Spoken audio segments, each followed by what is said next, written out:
Hey everybody, it's Travis here, cheerful as a cricket today.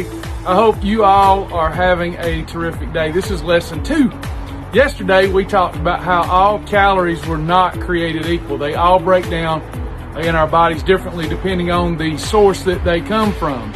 There are 3 macronutrients. Some folks would say 4, including water, but we're talking about protein, carbohydrate, and fat.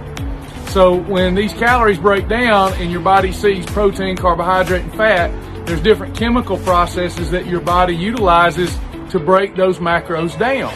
Protein breaks down into amino acids. Carbohydrate basically breaks down into sugar. And fat is already in the form of fat, is a great energy source, but is easily stored as a fat. So once you know how to combine these nutrients together in the right way, you can create the right chemical processes in your body so that you can target and remove unwanted body fat. All calories are not created equal, no matter what they tell you. So think of a muscle. Think of a bicep muscle or a quadricep muscle. When you work it, when you exercise it, you get blood flow to that muscle. So if I'm doing some bicep curls, I'm going to get blood flow to the bicep muscle. I'm going to get a pump, so to speak. The Bible says the life and health of the flesh is in the blood. So the blood is supplying the nutrition that my bicep needs in order to work and pump, etc.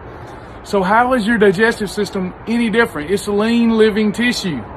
So when we're eating junk all the time, empty processed calories, we're getting no blood flow to the digestive system and our metabolism dies. But when we can get blood flow to the digestive system by eating nutrient-dense foods, not only are we burning a lot of calories while we're digesting these whole foods that are combined the right way, we're preserving muscle, we're reconstituting our metabolism so that we can burn more calories at rest. So I'll be back with lesson 3 tomorrow, and we'll continue to talk about how calories break down into the macronutrients and which macronutrients give your metabolism the biggest boost. So come back and see me tomorrow for lesson 3.